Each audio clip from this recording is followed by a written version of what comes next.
चलिए स्टूडेंट्स, अब हम बात करते हैं हमारे सब्जेक्ट इंग्लिश में नेक्स्ट टेंस की, जिसका नाम है पास्ट इंडेफिनिट टेंस। क्लियर है? सबसे पहले हम बात करते हैं कि पास्ट इंडेफिनिट टेंस का प्रयोग हम किस प्रकार के वाक्यों में, किस प्रकार के सेंटेंसेस में करते हैं, मतलब इसका प्रयोग कहां किया जाता है, क्या बताने के लिए किया जाता है। तो कहने का मतलब हो गया ऐसी घटनाएं जो भूतकाल में घटित हुई है। सीधी बात है, मतलब भूतकाल में, पास्ट में घटने वाली घटनाओं को, है ना, पास्ट की हैपनिंग्स को बताने के लिए हम किसका प्रयोग करते हैं? पास्ट इंडेफिनिट टेंस का प्रयोग। और ध्यान रहे, एक ही हैपनिंग को बताना है, एक ही काम को बताना है, ये ध्यान देना। पास्ट में अगर आप एक ही काम की बात कर रहे हैं, एक ही हैपनिंग की बात कर रहे हैं, तो 100% वहां पर आप क्या यूज करेंगे? Past indefinite tense. पास्ट की हैबिट्स को बताने के लिए। दूसरा हो गया पास्ट की हैबिट्स को बताने के लिए, जिस प्रकार हमने प्रेजेंट इंडेफिनिट टेंस में देखा था, है ना, प्रेजेंट हैबिट को शो करने के लिए, फ्रीक्वेंटली, प्रेजेंट में फ्रीक्वेंटली होने वाले काम को बताने के लिए। सीधी बात है।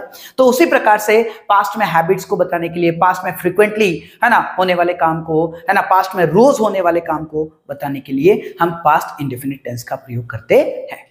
क्लियर है? तो इस प्रकार से हम पास्ट इंडेफिनिट टेंस का प्रयोग करते हैं, है ना, इस प्रकार के वाक्यों में प्रयोग करते हैं। अब हम बात करते हैं कि अगर आपके सामने हिंदी में कोई वाक्य हो गया तो आप उसे कैसे पहचानेंगे। सीधी बात है। तो हम पहचान की अगर बात करें तो मैंने लिखा है, वाक्यों के अंत में ता, था, ती, थी, ते, थे जैसे शब्द आते हैं, ऐसे शब्द आते सब, है ना, ता, था, ती, थी, ते, थे। सीधी बात है ना, ध्यान देना। जैसे कहने का मतलब हो गया, है ना, मैं चाय के साथ बिस्किट लेता था, अब नहीं लेता हूं, लेता था। क्लियर हो गया? ऐसा, ठीक है। क्रिया के अंत में सिर्फ आ, ई, ए की मात्राएं आती है, सिर्फ आ, ई, ए की मात्राएं आती है ना। मैंने उसे कल बाजार में देखा। सही बात है, मैंने उसे कल बाजार में देखा। देखा, खा, तो बोले तो आ की मात्रा आ रही है। सीधी बात है। तो कुल मिलाकर वाक्यों के अंत में, है ना, या क्रिया के अंत में, मैंने लिखा है क्रिया के अंत में आपको आ, ई, ए की मात्रा दिखती, सिर्फ और सिर्फ। क्लियर है? मैंने यह पाठ पढ़ा। सही बात है। उसने एक बहुत ही सुंदर गीत गाया। क्लियर है? तो कहने का मतलब कि आ, ई, ए की मात्रा आती है। ओके। एक और मैंने पहचान लिखी, क्रिया के अंत में आ, ई, ए की मात्राएं प्लस था, थी, थे। सीधी बात है, आ, ई, ए की मात्रा भी और था, थी, थे भी। जैसे कहने का मतलब क्या, मैंने उसे कल बाजार में देखा था, कोई फर्क नहीं पड़ा। आपने कहा मैंने कल उसे बाजार में देखा, या आपने कहा मैंने कल उसे बाजार में देखा था, ये दोनों ही पास्ट इंडेफिनिट टेंस है, ये ध्यान देना। क्लियर हो गया? ठीक है। तो आ, ई, ए की मात्रा आओ या आ, ई, ए की मात्रा प्लस था, थी, थे आओ, ये दोनों ही पास्ट इंडेफिनिट टेंस को इंडिकेट करते हैं, ये दोनों ही इसकी पहचान है। हम आगे सेंटेंस करेंगे, है ना। अगर आपको लगे कि सर हमें तो कंफ्यूजन हो रहा है ना, नहीं होना है, मैं सेंटेंस दूंगा आपको, चिंता मत करिए, है ना। हम इस बात को बिल्कुल प्रूव करेंगे कि जो मैं चीजें बता रहा हूं वो एकदम एग्जैक्ट है। सो नेक्स्ट हम बात करते हैं हेल्पिंग वर्ब। इस टेंस में हेल्पिंग वर्ब की बात करें तो डिड का प्रयोग होता है। क्लियर है? वर्ब की बात करें तो फर्स्ट फॉर्म और सेकंड फॉर्म दोनों का प्रयोग होता है। मैंने लिखा फर्स्ट और सेकंड फॉर्म ऑफ वर्ब, है ना। और लिखा, और का मतलब हो गया या तो आपको फर्स्ट लगानी है या सेकंड लगानी है, ये ध्यान रहे। क्लियर है? अब इसमें कुछ बातें हैं जिनको हमें ध्यान रखना पड़ेगा। जिस प्रकार प्रेजेंट इंडेफिनिट टेंस में भी कुछ बातें थी जिनका हमें ध्यान रखना था, उसी प्रकार पास्ट इंडेफिनिट टेंस में भी कुछ बातें हैं जिनका हमें ध्यान रखना पड़ेगा। तो ये बातें क्या है, सुनिएगा। इस टेंस के पॉजिटिव स्टेटमेंट में हेल्पिंग वर्ब का प्रयोग नहीं करते हैं, लेकिन वर्ब की सेकंड फॉर्म लगाते हैं। इस टेंस के पॉजिटिव स्टेटमेंट में हेल्पिंग वर्ब नहीं लगानी है। जिस प्रकार से हमने प्रेजेंट इंडेफिनिट टेंस में, है ना, उसके पॉजिटिव स्टेटमेंट में हेल्पिंग वर्ब का प्रयोग नहीं किया था, उसी प्रकार यहां पर भी पॉजिटिव स्टेटमेंट में आपको हेल्पिंग वर्ब नहीं लगानी है। इस प्रकार मैं आपको बता देता हूं, हमारे 12 टेंस में ये 2 टेंसेस ऐसे हैं जिनके पॉजिटिव स्टेटमेंट में हेल्पिंग वर्ब नहीं लगती है, नहीं लगती है, नहीं लगती है। क्लियर हो गया? अब सुनिएगा, मैंने आपको बताया था कि 12 टेंसेस है और 12 टेंसेस की हेल्पिंग वर्ब जो है वो अलग अलग है। क्लियर हो गया? है ना। अभी हमने पहले एक ही टेंस की बात की थी कि सर अगर प्रेजेंट इंडेफिनिट टेंस है ना, तो उसके पॉजिटिव स्टेटमेंट में हेल्पिंग वर्ब नहीं लगाएंगे। अब 12 में से, है ना, कोई ऐसा वाक्य आ गया, ठीक है, जिसमें हेल्पिंग वर्ब नहीं है, बाकी सबके साथ हेल्पिंग वर्ब है, तो हमें पता पड़ गया कि ये वो टेंस है, ये वो टेंस है। लेकिन अगर हेल्पिंग वर्ब नहीं हुई तो सर हम कैसे पहचानेंगे? तो सर अब तक तो क्लियर था कि फर्स्ट फॉर्म आती है ना। एक ही टेंस ऐसा था जिसमें कहने का मतलब हो गया हेल्पिंग वर्ब का प्रयोग नहीं होता है ना, तो हम पहचान लेंगे। भाई सीधी बात है कि मैंने यहाँ पर कुछ लड़कों को खड़ा कर दिया, हम उसे बाई फेस पहचान रहे, हम उन्हें बाई फेस पहचान रहे। क्लियर है? मैंने एक लड़के की गर्दन काट दी, अब मैं कहूँ बताओ कौन है, तो हमें पता है कि हम पहले 12 जन थे, हम 12 में से इसकी गर्दन कटी है, तो ये वो है। क्लियर है? लेकिन अगर मैं 2 की गर्दन काट दूं तब गड़बड़ हो जाएगी ना। आप कैसे पहचानोगे? आपको ये तो पता पड़ जाएगा कि हाँ एक प्रकाश था और एक रमेश था, लेकिन प्रकाश की बॉडी कौन सी और रमेश की बॉडी कौन सी है वो हमें फर्क पता कैसे पड़ेगा? हमें ये तो पता पड़ गया कि हम 12 थे, हम 12 में से प्रकाश की गर्दन कटी और रमेश की गर्दन कटी, लेकिन प्रकाश की बॉडी कौन सी और रमेश की बॉडी कौन सी है, तो ये चीजें तो हमें कंफ्यूजन दे देगी ना, सीधी सी बात है। तो कुल मिलाकर पहले तो एक ही टेंस था जिसमें मैंने बात बताई थी कि पॉजिटिव स्टेटमेंट में हेल्पिंग वर्ब नहीं लगाते हैं, लेकिन एक और टेंस हो गया जिसके भी पॉजिटिव स्टेटमेंट में हेल्पिंग वर्ब नहीं लगाते हैं। तो फर्क क्या है? फर्क ये है कि वहां पर हम लगाते हैं फर्स्ट फॉर्म और यहां पर हम लगाते हैं सेकंड फॉर्म। इसीलिए है ना, ये फर्क बनाने के लिए ही आपको बताया गया है कि प्रेजेंट इंडेफिनिट टेंस में आपको फर्स्ट फॉर्म लगानी है और पास्ट इंडेफिनिट में आपको सेकंड फॉर्म लगानी है। यही चीज है जो इन दोनों टेंसेस को डिफरेंशिएट करती है। क्लियर? आगे बात करते हैं। तो इस टेंस के पॉजिटिव स्टेटमेंट में हेल्पिंग वर्ब नहीं लगानी है, लेकिन वर्ब की सेकंड फॉर्म का प्रयोग करते हैं। दूसरा है, इस टेंस के पॉजिटिव स्टेटमेंट के अलावा बाकी सभी वाक्यों में, शेष सभी वाक्यों में हेल्पिंग वर्ब लगानी है, और जब आप हेल्पिंग वर्ब लगाते हो तब आप सेकंड फॉर्म का प्रयोग नहीं करोगे, आप सिर्फ क्या लगाओगे? वर्ब की फर्स्ट फॉर्म। इसीलिए मैंने आपको कहा है कि वर्ब फर्स्ट फॉर्म भी आती है, सेकंड फॉर्म भी आती है। क्लियर हो गया?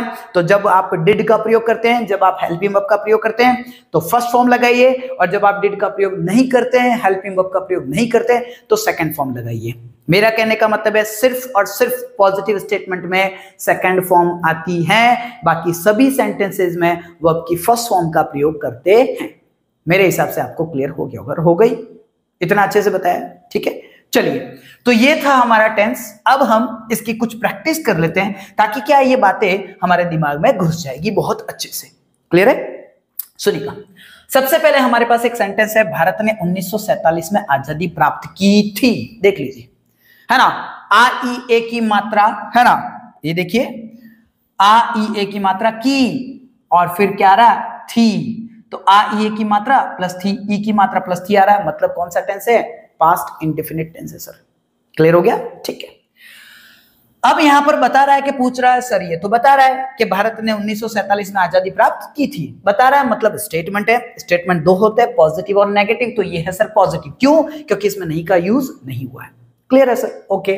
तो पॉजिटिव स्टेटमेंट का structure sir, subject, helping verb and then VOPT। Okay, सबसे पहले सब्जेक्ट, किसने आजादी प्राप्त की? भारत ने। बहुत बढ़िया, तो भारत। अब आएगा हेल्पिंग वर्ब, बट। मैंने आपको कहा है कि इस टेंस के पॉजिटिव स्टेटमेंट में हेल्पिंग वर्ब नहीं लगानी है, नहीं लगानी है, नहीं लगानी है। तो हम क्यों लगाएंगे? सीधी बात है, तो हेल्पिंग वर्ब का यूज नहीं करेंगे। अब सीधा हम कहां आएंगे? वर्ब, क्रिया है यहां पर प्राप्त करना। सही बात है ना? काम क्या हो रहा है? प्राप्त करने का। प्राप्त करने को कहते हैं गेट। लेकिन टेंस कहता है कि इस टेंस के पॉजिटिव स्टेटमेंट में आपको सेकंड फॉर्म का प्रयोग करना है, तो गेट का सेकंड फॉर्म होता है गॉट। क्लियर है? तो हम यहां पे यूज करेंगे गॉट। तो भारत गॉट। अब आता ऑब्जेक्ट, प्राप्त किया। क्या प्राप्त किया? आजादी, है ना। आजादी क्या हो गया? ऑब्जेक्ट, है ना। और आजादी को हम इंग्लिश में कहते हैं फ्रीडम। क्या कहते हैं साहब? फ्रीडम। तो भारत गॉट फ्रीडम। अब आ जाएगा प्लेस, नहीं है, अब आएगा टाइम, है 1947 में, इन 1947। यहां पर आपको प्रेपोजिशन की जरूरत पड़ेगी, इन 1947 में, तो इन 1947। तो भारत गॉट फ्रीडम इन 1947। क्लियर है? नेक्स्ट सेंटेंस देखते हैं, अगले वाला। मैं उसे पढ़ाता था। देखिए, आइए की मात्रा प्लस थी आ गया, अब आ रहा है ता था। क्लियर? तो मैं उसे पढ़ाता था। सही दिए, है ना? समझे? ठीक है सर, ये है हमारा पास्ट इंडेफिनिट टेंस। अब हम बात करेंगे, ये पूछ रहा है कि बता रहा है? ये बता रहा है, स्टेटमेंट है। पॉजिटिव है कि नेगेटिव है? ये पॉजिटिव है। क्यों है? क्योंकि इसमें नहीं का प्रयोग नहीं हुआ है। पॉजिटिव स्टेटमेंट का स्ट्रक्चर होता है sir, subject, then helping verb and then VOPT। बहुत बढ़िया। सबसे पहले सब्जेक्ट कौन है? मैं, बोले तो आई। अब बात करते हैं हेल्पिंग वर्ब, बट। मैंने आपको बताया कि इस टेंस के पॉजिटिव स्टेटमेंट में हेल्पिंग वर्ब का प्रयोग नहीं करना है, तो फिर क्यों लगाएंगे? सीधी बात है, हेल्पिंग वर्ब गई, है ना, रहने दीजिए। ठीक है, कुल मिलाकर हम हेल्पिंग वर्ब का प्रयोग नहीं करेंगे क्योंकि ये पॉजिटिव स्टेटमेंट है। अब सीधी बात करते हैं वर्ब की। काम क्या हो रहा है इसमें? पढ़ाने का। पढ़ाने को क्या कहते हैं? टीच। लेकिन ये टेंस कहता है इसके पॉजिटिव स्टेटमेंट में हेल्पिंग वर्ब तो नहीं लगाते हैं, लेकिन वर्ब की सेकंड फॉर्म का प्रयोग करते हैं। तो टीच फर्स्ट फॉर्म है, टॉट सेकंड फॉर्म, तो TAUGHT, टॉट, आई टॉट। अब आ जाएगा ऑब्जेक्ट, किसे पढ़ाते थे, उसे। मान लो लड़की है तो हर, है ना, तो आई टॉट हर, मैं उसे पढ़ाता था। क्लियर है, ओके। अब हम बात करते हैं हमारे नेक्स्ट सेंटेंस की, तो सुनिएगा, देखिए, कुछ विद्यार्थियों ने कल गृह कार्य नहीं किया। सिर्फ आ ई ए की मात्रा आ रही है, देखिए यहां पर सिर्फ क्या आ रही है, आई ए की मात्रा। मैंने तीनों पहचान बताई और तीनों पहचान के लिए मैंने सेंटेंसेस आपको दे दिए, मैंने प्रूव कर दिया है कि बिल्कुल ये तीनों पहचान आती है। सबसे पहले मैंने आपको बताया था ता था ती थी ते थे, ये देखिए मैं उसे पढ़ाता था। उसके बाद मैंने कहा क्रिया के पीछे सिर्फ आ ई ए की मात्रा आती है, तो देखिए कुछ विद्यार्थियों ने कल गृह कार्य नहीं किया। क्लियर है। उसके बाद मैंने आपको तीसरी पहचान बताई थी, क्रिया के अंत में आ ई ए की मात्रा प्लस था थी थे। तो देखिएगा, देखिए भारत ने 1947 में आजादी प्राप्त की थी। क्लियर है। तो कहने का मतलब क्या, ये तीनों की तीनों पहचान रहती है, इसलिए आप किसी प्रकार की कोई चिंता ना करें, आप इन्हें ध्यान में रखें। ठीक है। अब हम बात करते हैं, जब टेंस का हमें पता पड़ गया ये पास्ट इंडेफिनिट टेंस है, अब हम बात करते हैं सेंटेंस की।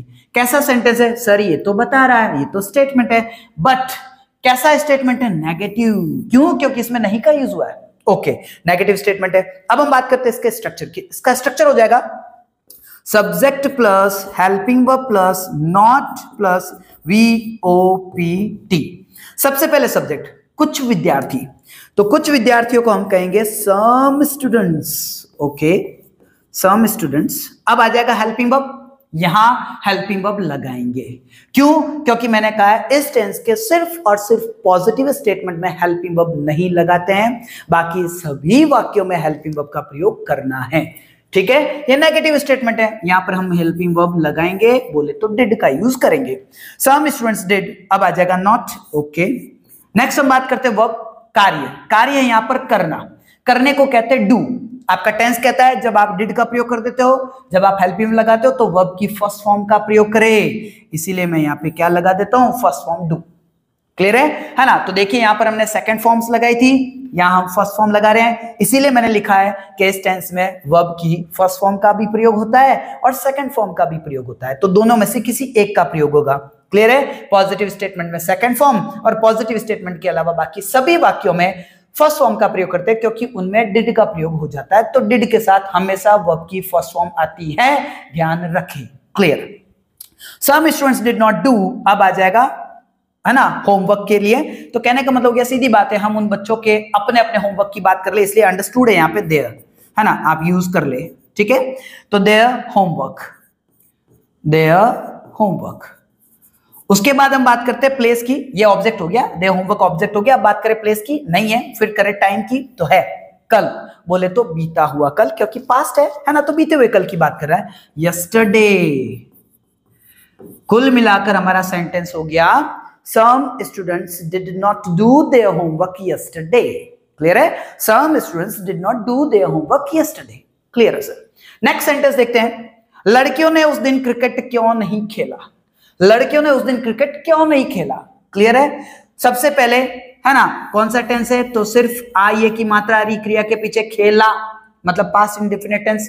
अब हम सेंटेंस की बात करते हैं। सर ये तो पूछ रहा है, इंटरोगेटिव है। इंटरोगेटिव कैसा है सर, ये इंटरोगेटिव WH वर्ड है, कैसे पता पड़ा, कैसे पता पड़ा सर, इसमें क्यों से क्वेश्चन किया गया। बहुत बढ़िया, शाबाश, यू आर ब्रिलियंट स्टूडेंट, बहुत बढ़िया बेटा, है ना। क्यों, क्यों बोले तो वाई, WH वर्ड है, WHY। क्लियर है सर। तो कहने का मतलब ये इंटरोगेटिव विद WH वर्ड है, उसमें भी कैसा है, नेगेटिव। अब हम बात करते हैं इसके स्ट्रक्चर की, तो WH वर्ड के नेगेटिव सेंटेंस की स्ट्रक्चर होता है WH plus helping verb plus subject plus not and then VOPT। सबसे पहले WH बोले तो वाई। अब हम बात करेंगे हेल्पिंग वर्ब की, तो डिड।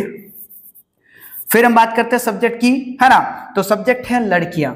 हम कुछ खास लड़कियों की बात कर रहे हैं। भाई सीधी बात है, कोई टीम है, उस टीम की लड़कियां है, उन्होंने क्रिकेट नहीं खेला, तो हमने पूछा भाई क्या हुआ, उन लड़कियों ने क्रिकेट क्यों नहीं खेला था उस दिन। सीधी बात है, मतलब वो खास लड़कियां, कोई पर्टिकुलर गर्ल्स की बात कर रहे हैं। और जब कभी भी आप किसी पर्टिकुलर पर्सन या पर्टिकुलर पर्संस की बात करें तो आप वहां पे किसका यूज करें? द। क्लियर है? आर्टिकल का यूज करते हैं हम द। ठीक है सर, तो यहां पे हम यूज कर लेंगे द गर्ल्स। तो why did the girls, next आ जाएगा नॉट। ओके, उसके बाद आएगी वर्ब। वर्ब बोले तो खेलना, क्रिया क्या है इसमें? खेलना। खेलने को कहते हैं प्ले, और टेंस कहता है डिड के साथ वर्ब की फर्स्ट फॉर्म लगाओ, लगा दी सर हमने। Why did the girls not play, अब आ जाएगा ऑब्जेक्ट, क्या नहीं खेला? क्रिकेट। ओके, अब आएगा प्लेस, नहीं है, फिर आएगा टाइम, है, उस दिन, दैट डे। Question mark. तो सीधा सा है हमारा क्वेश्चन बन गया, why did the girls not play cricket that day. Why did the girls not play cricket that day. Clear है? तो ये थे हमारे कुछ सेंटेंसेस, ये था हमारा पास्ट इंडेफिनिट टेंस। अब मैं सोचता हूं कि मैंने आपको बहुत अच्छे से क्लियर करवा दिया है। ठीक है, आपका पूरा कंसेप्ट क्लियर हो गया होगा, मैं ऐसी आशा करता हूं। फिर भी हम कल वाले वीडियो में इसके 6 सेंटेंसेस और ले लेंगे ताकि हमारी प्रैक्टिस हो जाएगी और ये टेंस हमारे लिए एकदम पक्का पक्का पक्का हो जाएगा। ठीक है, अब हम बात करते हैं मेरे लिए, है ना, मुझ गरीब के लिए, है ना, लाइक शेयर और सब्सक्राइब की। अगर आपको ये टेंस एकदम क्लियर हो गया तो प्लीज मेरे वीडियो को लाइक करें, प्लीज लाइक करें। अगर आपको लगता है कि किसी और के काम आ सकता है तो उन्हें शेयर करें, उन्हें रेकमेंड करें कि भाई, है ना, ले ले, अच्छा है, ठीक है, तो उन्हें रेकमेंड करें मेरे YouTube चैनल को। अंत में आप मेरे YouTube चैनल को सब्सक्राइब करें और दूसरों को भी कहें कि वो भी मेरे चैनल को सब्सक्राइब करें। चलिए मिलते हैं इसके बाद में अपने नेक्स्ट वाले वीडियो में, तब तक के लिए आप सभी को धन्यवाद। Thank you very much.